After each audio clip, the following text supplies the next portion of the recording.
She planned her escape in silence. Behind the curtains of an ordinary house in Kazanlak, a woman lived years of psychological terror, abuse, and pain. But one freezing night, with her heart in pieces and a backpack on her back, she decided to run away, even though she knew she might not survive the attempt. This is the true story, told in the first person, of a journey of pain, escape, and rebirth. A woman marked by fear, but forged by resistance. Prepare yourself for an intense, emotional, and cinematic narrative where every choice is a struggle and every step is a conquest. But be careful. What begins as an escape turns into a battle for justice that no one expected. Before we dive into this breathtaking journey, leave your like, subscribe to the channel, and tell us in the comments where you are listening to our story from, and prepare to be moved. Press play, and be prepared to not be able to stop listening. I remember that night well, because it was the last time I saw my reflection without fear in my eyes.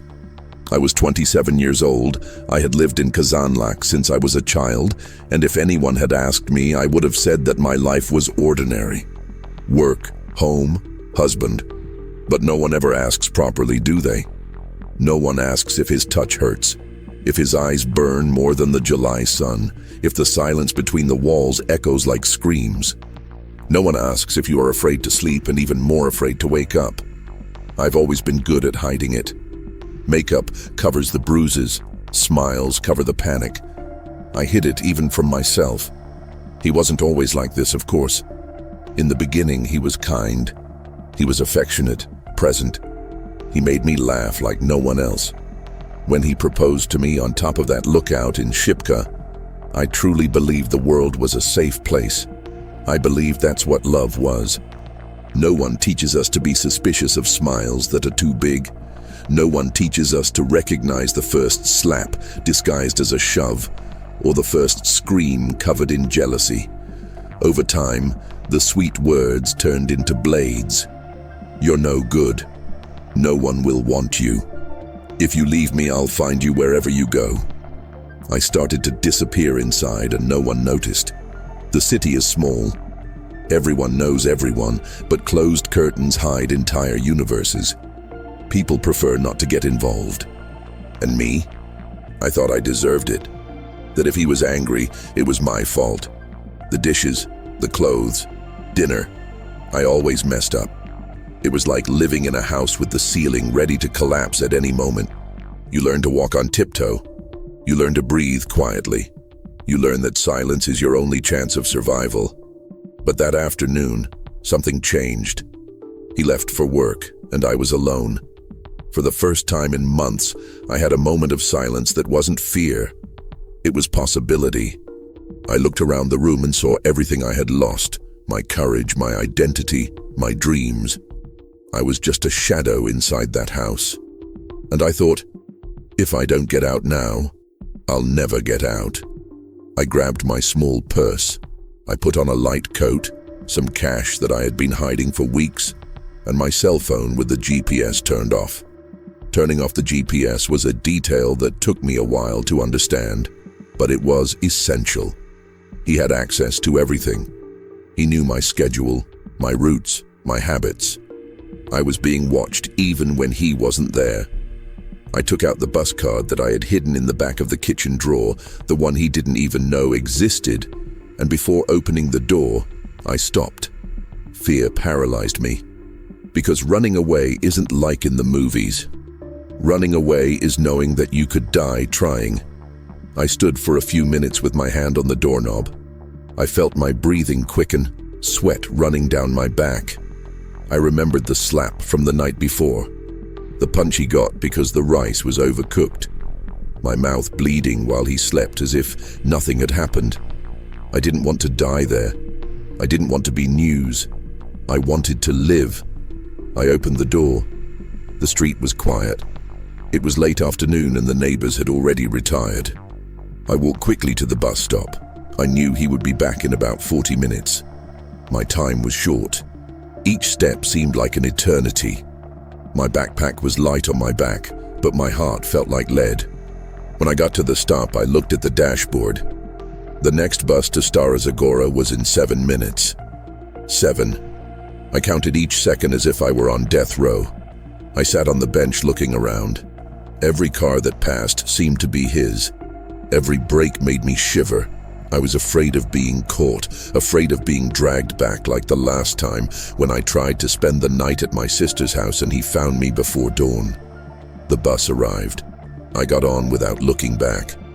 I handed the driver my card with trembling hands. I sat in the second-to-last row, next to the window.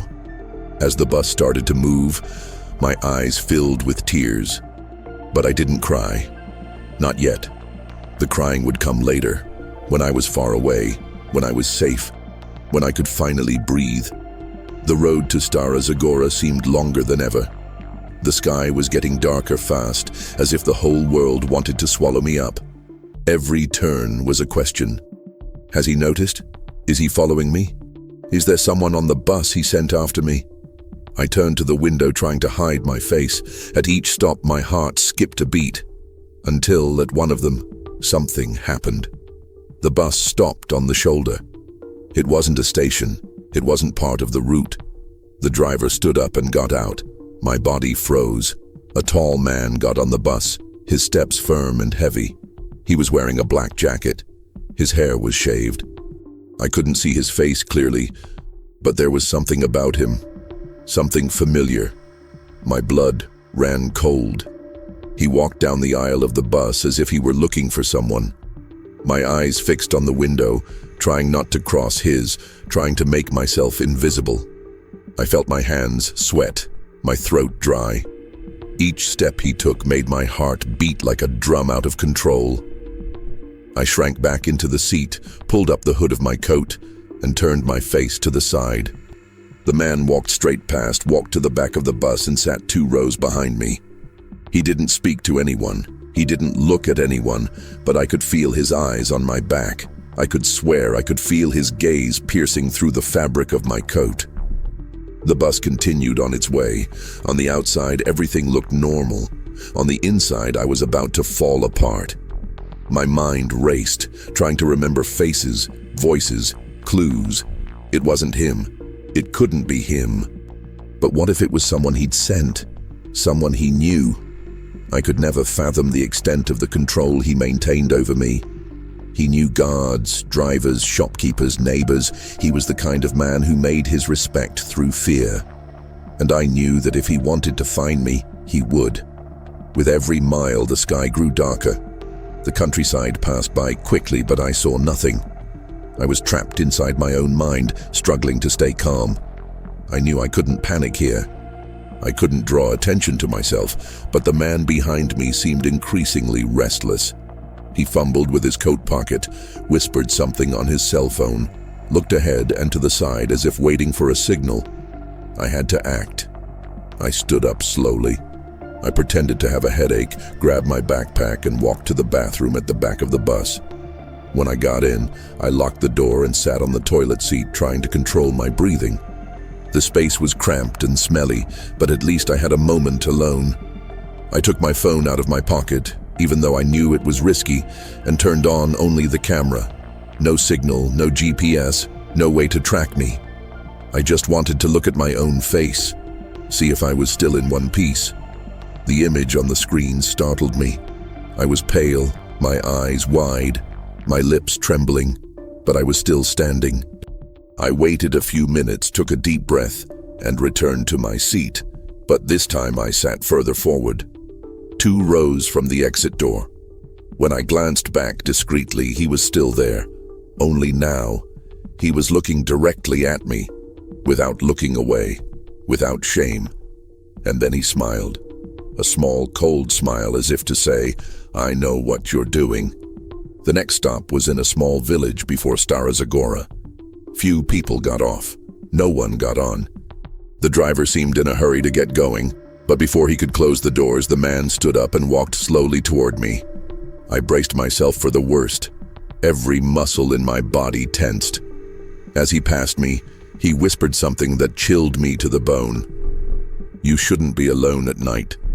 He then got off the bus and disappeared into the darkness of the road. I couldn't move for a while. I stood there staring at the closed door, trying to figure out if that had been a real threat or just another ghost from my traumatized mind. When I finally arrived in Stara Zagora, it was already night. The bus station was almost empty. I grabbed my backpack, walked quickly to the exit, and called Nina, a childhood friend who had moved there years ago. She was one of the few people who knew, even in passing, what I was going through. She had never dared to intrude, but now I needed her. She picked up on the third ring. Her voice sounded surprised, almost shocked. "Are you okay? What's wrong? Why are you calling from an unknown number?" I explained quickly, asking her not to ask questions over the phone. She gave me the address and told me to take a taxi to her apartment. "Don't stop on the way, and if anyone is following you, move aside. If you need me, I'll meet you somewhere further away, but please, just come." The taxi took 8 minutes to arrive. The longest silence I had ever experienced. Every car that passed, I thought it was him.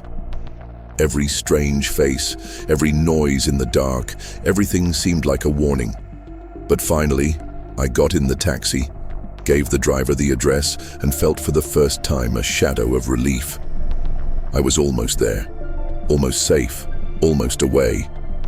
But the truth is, when you run away from someone like him, you're never really far away, because he's not just on the streets. He's in your mind. He's in your body, in your nightmares, in your decisions. Even if you change your name, your city, your life, he's still there, like a mark, like a warning. I arrived at Nina's building around 9 o'clock. She greeted me with wide eyes, pulled me inside and locked the door behind me as if the world outside were made of wolves. She hugged me tightly, and for the first time in months I cried. I cried out everything I had swallowed, everything I had kept quiet, everything I had endured. But even in her embrace, even in the walls of that new place, I still felt like I was being watched. Because the escape was just the beginning. That first night in Nina's apartment, I could barely sleep. The mattress was soft, the room was quiet, and yet every little noise made me jump out of bed. The creaking closet door, the wind blowing against the window, even the ticking of the clock in the kitchen seemed like echoes of something much worse. Nina had left her room for me, insisting that I needed to rest. But the truth is that there is no rest when your body is still in a state of alert. You can change cities, but you can't change your nervous system with a key in the lock. She made me a hot tea and sat down on the floor next to me. We sat there in silence for several long minutes. Then she said something that broke me. "I always knew, but I didn't know how to help you." That made me cry again. Not out of anger, but out of relief. Someone had finally seen me. I wasn't crazy, I wasn't weak. I was just trying to survive. I spent 2 days in silence, just eating, sleeping, and showering, hiding from the mirror. I avoided even looking at my reflection. It was like I was still in the middle of the storm, and any wrong move could drag me back. Nina gave me space. She let time do what words couldn't. But on the third night, when I sat on the couch and said, "I need to report this," her eyes filled with tears. She knew what that meant. She knew that reporting someone like him wasn't just filling out a form. It was starting a war. We went to the Stara Zagora police station together. I waited until the afternoon shift when the policewoman she knew would be on duty. Her name was Vesela. She had a firm face, a low voice, and a patience I hadn't seen in a long time. She listened to me quietly, without interrupting, without rushing. When I finished, she just took a deep breath and said, "You're not alone anymore." It was just 3 words, but it felt like a shield. Something in me that had been broken for years began to come together. The report was filed. She guided us through the next steps, the protective measures, the risks, the possible paths. "Do you want to sue him?" she asked. And I hesitated. because part of me wanted to disappear, change my name, my country, turn to dust. But another part, the one that screamed for justice, for all the sleepless nights, for all the times I bled in silence. That part wanted him to pay, to know that I was no longer his. But the problem is that monsters like him don't accept losing. 2 days after filing the lawsuit, Nina received an anonymous phone call. No one was speaking on the other end. They were just breathing, slow and heavy. The next day, we found a strange scratch on the apartment door, as if someone had used a key. She wanted to change the locks, install cameras, but I knew. He already knew where I was. Vasela asked us to leave the city for a few days while she organized legal protection. She said we could stay in a safe house run by an NGO for women at risk. It was simple but discreet. We accepted. Within a few hours, we were packed in backpacks with our things, ready to disappear again. The house was on the outskirts of Plovdiv. It was a quiet place, surrounded by trees and a high gate. There were other women there, each with a look in their eyes that was similar to mine. Eyes that had seen too much, hearts that had yet to know peace. I shared a room with a woman named Lydia, who had run away with 2 small children. At night, I could hear the boys crying in their sleep, and every time I closed my eyes, I could see his face. But it was there, among those women, that I began to recover small pieces of myself. We exchanged stories quietly, in the hallway, in the kitchen, between coffees. Each story was a mirror. I discovered that I was not the only one who had been hurt, deceived, suffocated. The violence had 1,000 names, 1,000 faces. But the pain was the same. I started writing in an old notebook I found on the bookshelf at the shelter. I didn't know what to write exactly, so I started with dates. Day 1 without him. Day 2. And then the memories started coming out. Sometimes scribbled, sometimes angry, sometimes crying into the pages. It was like slowly drawing out poison. I wrote to remember, but also to forget. A week passed, then 2. Vasela called every day. He said the case was moving forward, that the judge had granted a restraining order, that he had been summoned, but not arrested. Not yet. There was no concrete evidence. I knew he would deny everything, that he would say I was unstable, that I was making things up, that I wanted attention. He was the kind of man who knew how to lie while looking you in the eye. And the worst part, many people believed him. He was charismatic, polite on the street, helpful to his neighbors. No one knew what happened when the door closed. Then came the news that knocked me off my feet. He had come to my parents' house in Kazanlak. He said I was missing, that he was worried, that he just wanted to help. My mother didn't believe her. But my father was shaken. He never liked women's problems. He always said that that's just how marriage is. When he found out I had reported him, he sent me a message that broke my heart. You have destroyed our family's reputation. I turned off my cell phone for days. I couldn't talk to anyone. I felt dirty, like a traitor, guilty. But deep down, I knew they wouldn't protect me, that they never had. That's why I had endured so much.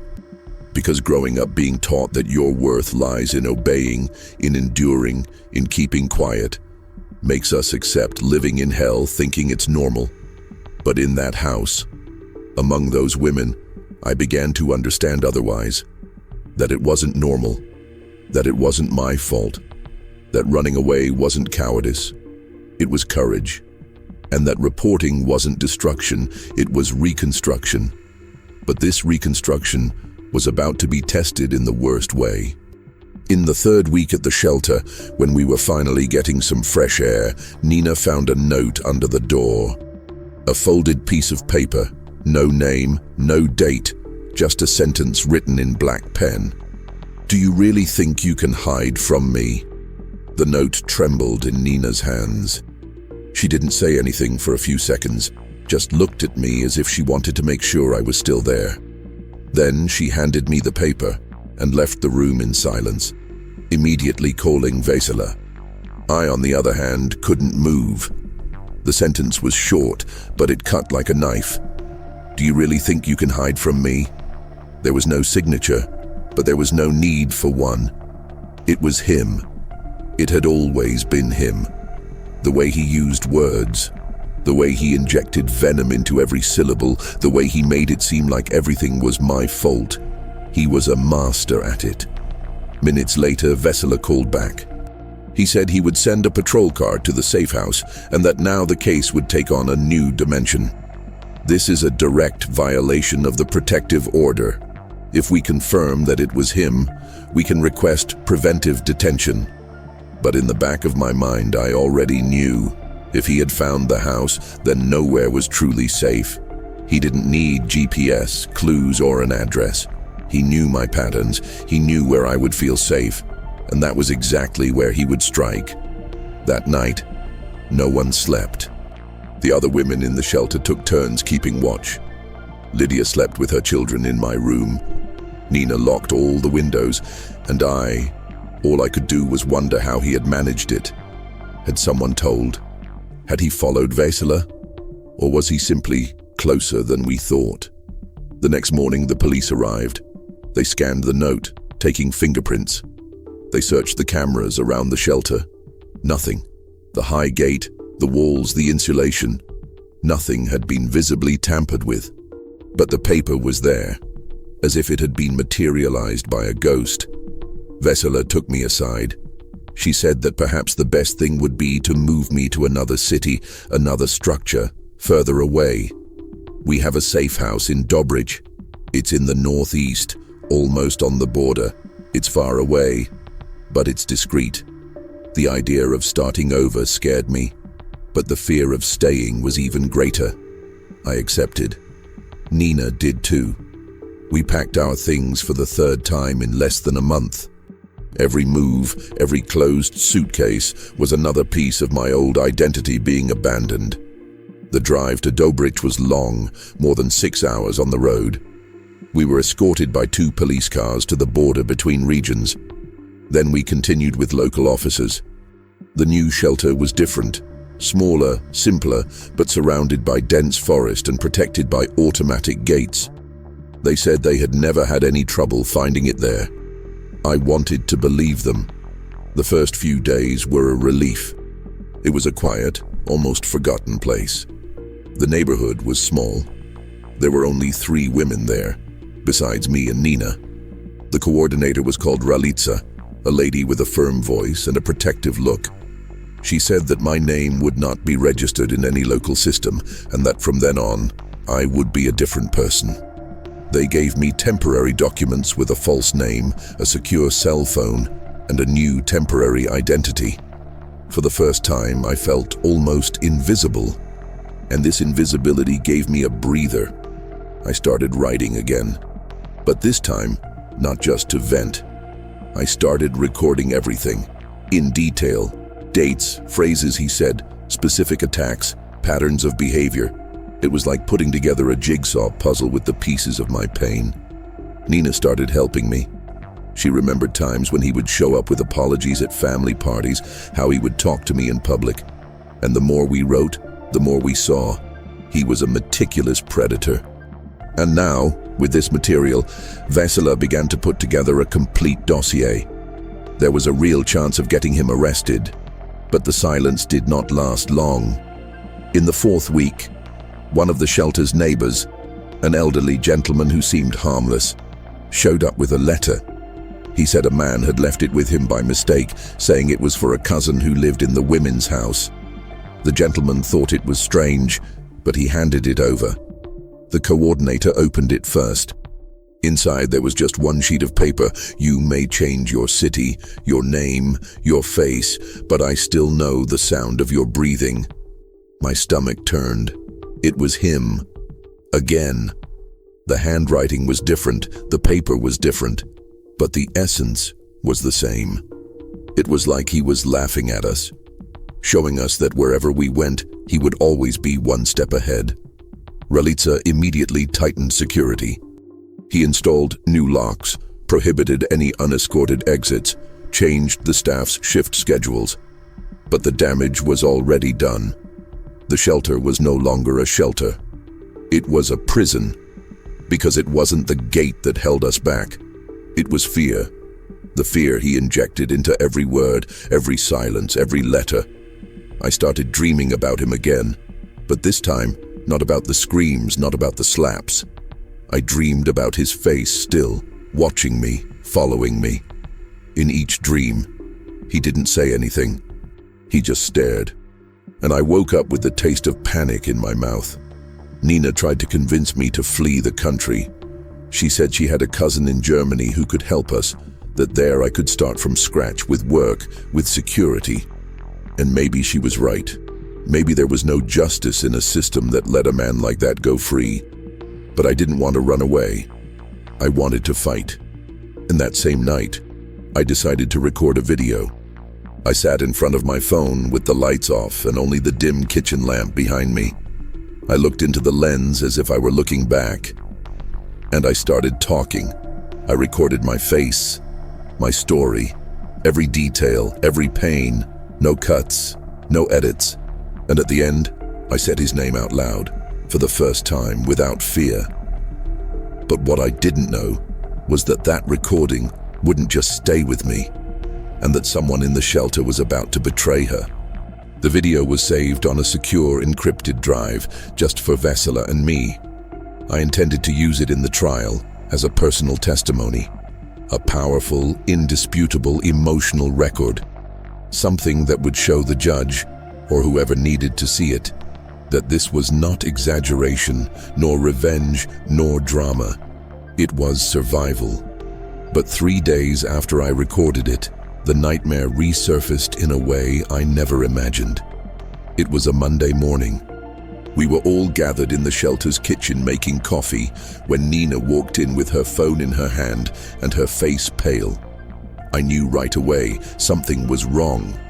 She didn't say a word, just held out the phone to me, the screen shaking in her hands. There, in front of me, was my face. The video I'd shot in the dark, on YouTube, public, with my full name in the title, and at the top of the description, the address of the safe house in Dobrich. My world collapsed into silence. I don't remember exactly what I did in the next few minutes. I know I screamed. I know I fell to the ground. I know the coordinator immediately turned off the shelter's router. Vesela was notified. The local police were called. All devices were collected. But the damage was done. My face was out there. My name, my location. My cry for help turned into a trap. The video had been posted from a newly created account with no history. The post was just over 30 minutes old and had already accumulated hundreds of views. Among the comments, many were supportive, but some were terrifying. There were threats, there were promises of revenge, and worst of all, a message pinned at the top with his name. The account had a generic avatar, but the writing, the arrogance, the irony, it was him. He had managed to expose me, turn my courage into ammunition, and all because someone inside the shelter leaked the video. Relitsa gathered all the women and staff in a room. The atmosphere was tense, suffocating. She asked that if anyone had accessed that file or had any involvement, to say so right there. No one spoke up.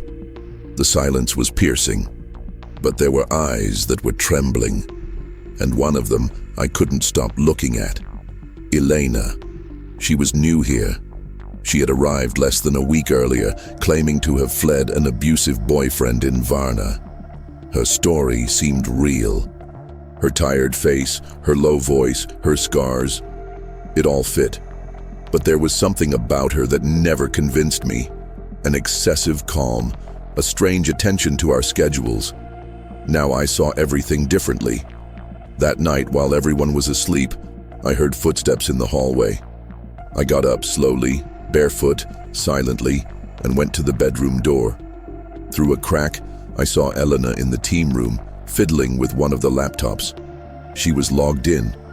She was typing something quickly. And then, in a moment of pure instinct, I left the room and confronted her. She got scared and tried to hide the screen, but it was too late. The coordinator heard the commotion, turned on the lights, and within minutes the whole house was on alert. The police were called again. They took the laptop. They discovered that she had accessed the encrypted drive with a link that I had saved in an open tab by mistake. Elena confessed. She said she didn't know him personally, but that she was part of a social media group that investigated lies from women who destroy innocent men. A hate group, a virtual lynching group. She believed she was exposing a fraud. The police took her away, and later they confirmed. The video was sent by her directly to a contact linked to him, someone who forwarded it to the YouTube channel. A whole network of manipulation. I was being hunted from within. After the incident, Ralitza said we could no longer stay in the shelter. It was risky for everyone. And then came the hardest decision: total isolation. A protection program for victims at extreme risk. New name, new CPF, new life. But I would have to leave everything behind, even Nina. Nina cried when she found out. She hugged me with a strength that felt like it would break bones. If you go, I'll never find you again. I wanted to say I would stay, but I couldn't. I needed to live. The next morning, an unmarked car took me away. The road was dark, with no visible destination. For hours I sat in the back seat in silence, just listening to the sound of the tires and trying to remember what was left of who I was. In my backpack, I only took my notebook, some clothes, and a photograph from my childhood that Nina had hidden in my pocket. The destination: a small village in the interior of Bulgaria, close to the border with Serbia. There, no one knew me. No one asked me any questions. I worked as a clerk in a grocery store. I slept in a small room in the back of the store. I didn't use social media. I didn't have a personal phone. I didn't talk to anyone except when necessary. It was 3 months of silence. 3 months of reconstruction. Until one day, on an ordinary afternoon, the bell at the store door rang. A man came in. Short hair, gray coat, eyes I would never forget. He said nothing. He just smiled. The world stopped at that moment. My body froze. My hands trembled slightly under the grocery store counter, and everything inside me screamed. But on the outside, I remained there, motionless, trying to appear invisible. That smile, those eyes, it wasn't just a memory. It was him, in flesh, bone, and silence. He took a few steps down the narrow aisle, grabbed a bottle of water from the shelf, and calmly walked back to the cash register. He stared at me like someone watching prey about to run. No words, no rush. The sound of water being poured onto the counter sounded like thunder in my ears. And then he spoke. Beautiful place, quiet. You fit in with places like this. My voice didn't come out. I just scanned the code on the bottle with a trembling hand. The cash register window didn't let me see anything else. We were alone. The store was empty. Time stood still. Did you really think I wouldn't find out? That you would be able to live your shitty little life here as if nothing had happened? He placed both hands on the counter, leaning forward. His face was close to mine. I could smell him. The same smell that had made me vomit so many times in fear. You embarrassed me, exposed me, made me look like a monster. Now I'm going to show you who the monster really is, understand? Before I could react, he smiled again, picked up the bottle and walked out the door. He walked slowly, without looking back, as if he had just made a social call. The bell rang again, and he disappeared.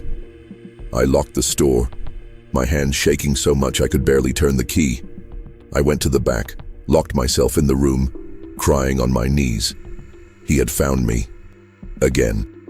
And worse, now without any warning, without intermediaries, without fences. I was an exposed target, alone, invisible to the world, but not to him. I immediately called Vesela. The line was secure, but she could barely understand me with her desperation.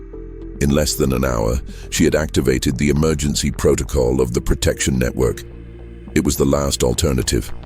Permanent withdrawal from the country. No new name. No new identity. Just a controlled disappearance, authorized by the state. 2 days later at 3 a.m., I was taken out of the village by a team of undressed, unmarked and unlit people. Dark cars. Total silence. I was instructed to take nothing but my notebook, essential documents and the bare minimum of clothing. I wasn't even allowed to say goodbye to the store, the village or anything. At the border with Serbia, I was given a false document. New nationality. New story. I was sent to a small village in the south of Hungary, a place with no connection to Bulgaria, far away, untouched. There, finally, I began to breathe, little by little, with fear, but breathing. I was different. Another name, another language, another way of walking down the street. I worked in a hostel as a cleaner. It was the kind of life that no one noticed, invisible by choice. But over time, I began to notice something different inside me, a strength I didn't know existed. It was no longer just survival, it was resistance. I started writing again, but now for other women. I started leaving paper letters in the lockers of the hostel, in the women's bathroom, in the changing room. Little messages. If you're running away, you're not alone. Your fear is real. Your courage is real. No one has the right to destroy you from the inside. These anonymous phrases began to appear on social media. Some tourists took photos, others left messages back. Without knowing it, I had started a silent movement, an underground network of words among wounded women. And each written phrase was a piece of my story being reborn in another. But of course, this couldn't last forever. One winter morning, I received an anonymous letter in my hostel room. No sender, no nothing. Just a white envelope with a single sheet of paper inside. You can cross all borders, but your past still knows how to walk. There was no doubt. He had found me again. But this time something in me was no longer the same. I was not the woman who ran away. I was the woman who resisted, who fought, who survived every layer of hell. And then I decided to stop running. I went to the local police station and, with the help of a translator, told them everything. The whole story. From Kazanlak to here. I asked for diplomatic protection. The case began to be investigated internationally. For the first time, his name was in more than one system. For the first time, he was not just a whisper in the dark. He was a criminal record. While I was waiting for the paperwork to be processed, I was invited to participate in an interview with an NGO that protects refugees from domestic violence. They wanted to hear my story. I accepted. I recorded it with my face hidden. My voice was altered. But I spoke. For the first time, I spoke to the world. The interview aired on a local radio station. Then it went viral. The same woman who had been silenced was now inspiring others to speak out. But the final scream had not yet happened. A week after the interview, I received an official notification from the Hungarian police. He had been detained while trying to cross the border with false documents. He was being investigated for international persecution, psychological abuse, leaking protected data, and attempted violation of protective measures. He was finally behind bars. But the truth, it didn't bring immediate relief. It didn't erase the years of fear, the broken dreams, the invisible scars. What brought me relief was a letter, written by a woman who heard me on the radio and who decided to leave home that same night. The letter ended like this: "You saved me without knowing me. Thank you for existing. Now it's my turn to run away." And I understood. That was it. I would never be the same again. But I would never be alone again. Winter ended in that small, silent village as if it were the end of an old morning. The snow slowly melted, and with it, it seemed that frozen parts of me also began to dissolve. It was as if the pain was ceasing to be a constant scream and becoming just a distant echo, still present, but no longer strong enough to dominate me. With his arrest, the legal proceedings began in Bulgaria. I was called to give an official statement via video. The Hungarian NGO team provided me with psychological support, a translator, and legal assistance. Vesela sent me a short message, but one that I carry with me to this day. You have overcome the most dangerous part. Now it is time to show that you can live too. The process would be long, but I didn't need to run anymore. I started thinking about how to turn this into something bigger, not just survival, not just resistance, turn it into a legacy, something that other women could find when they needed it most. Then the invitation came. An international organization that supports victims of domestic violence wanted to create a campaign about escape and reconstruction, a documentary. They wanted me to tell my story, with my face visible, with my real name. It was the hardest decision of my life. I lay awake at night, pacing my room in circles, imagining every possible outcome. What if he got out? What if someone in his circle came after me? What if, by showing my face, I would once again lose the security I had spent years rebuilding? But on the other side of that decision was something bigger. Women who were still trapped, who still woke up scared, who still thought escape was impossible. And I thought, if my story reaches even one of those women, it's worth it. I accepted. The documentary was filmed in 3 countries. I showed where I lived. I talked about the notebooks, the shelter, Nina. The cameras didn't show the exact place where I lived now, but they showed the face of someone who could breathe again. I cried during the filming, yes, but not from pain, from strength, from everything that survived inside me when everything seemed lost. The impact was greater than anyone expected. Thousands of messages, thousands of women recognizing themselves, freeing themselves, asking for help. My face became a symbol of something I myself was still learning to be. A survivor. Nina wrote to me for the first time in months.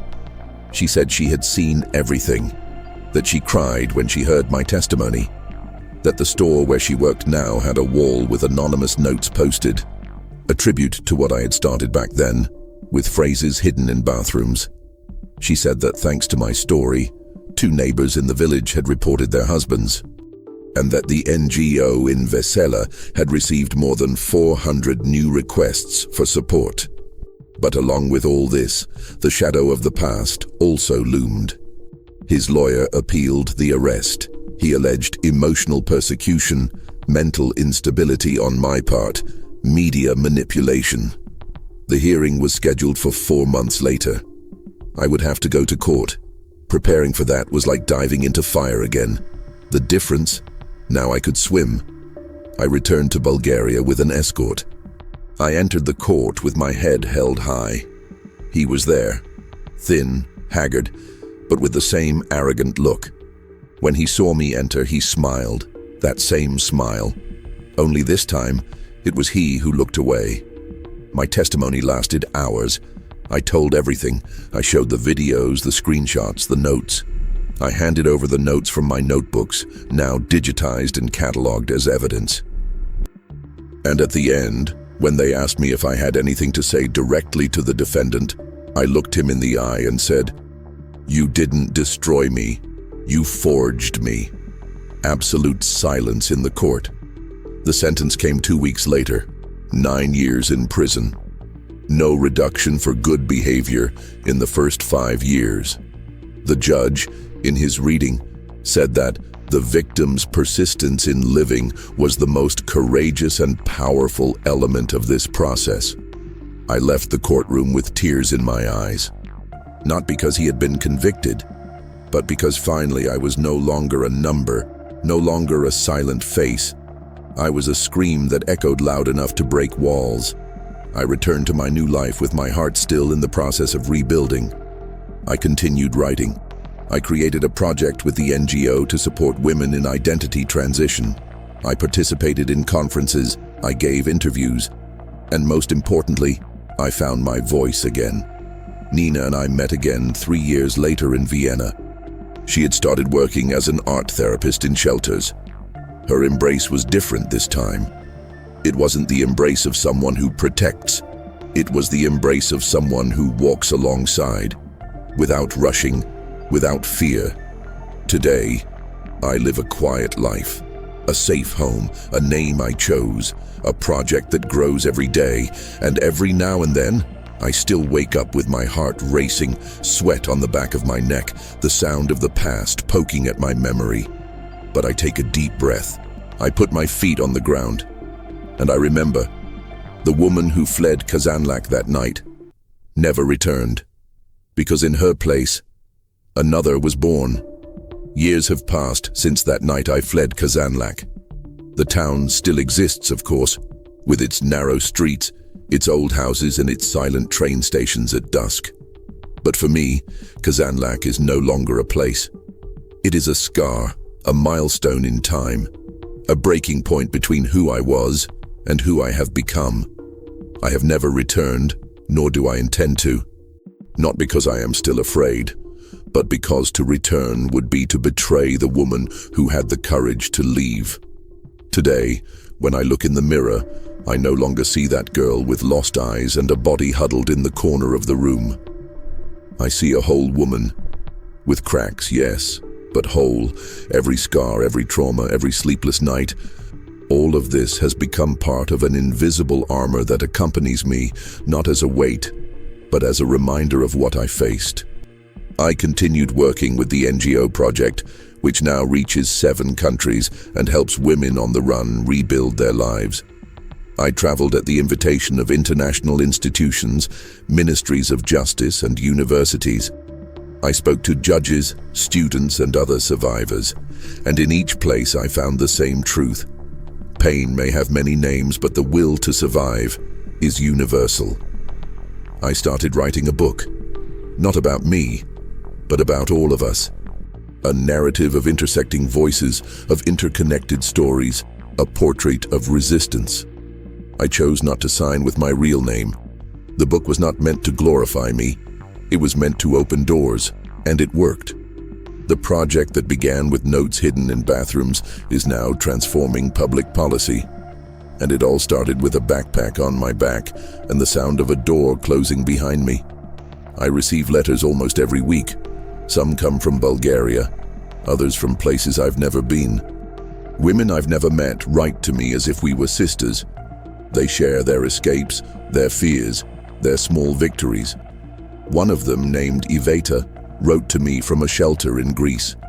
The first night was the worst, but then I remembered your story, and I decided I would write mine too. Thank you for teaching me that courage doesn't come out of nowhere. It's built with every step, even the shaky ones. These words are what sustain me, more than any sentence, more than any interview. Because knowing that my cry found an echo in someone, that's what makes life have meaning now. But of course, not everything is easy. I still carry the trauma in my body. Sometimes sudden sounds make me freeze. I still sleep with a chair against the door, out of reflex. I still cross the street if I see a car that looks like his. But these are ghosts that no longer control me. They do appear, but now I know how to banish them. As for him, he is in jail. And with the new law passed in part thanks to our movement, his sentence may be extended. Today, he is just a number behind bars. And ironically, he is the one who is now afraid of me, afraid of my voice, afraid of my strength, afraid of my freedom. Nina got married. She now lives in Sofia, works in victim services, and coordinates one of the largest support networks in Bulgaria. We are more than friends. We are witnesses to each other. And every time we meet again, it is as if time makes sense again. Ultimately, this story isn't about him or what he did. It's about me, about who I was, about who I had to kill inside of me to survive, and about who was reborn from all of this. About a woman who deep down just wanted to breathe without fear, to love without guilt, to exist without apologizing.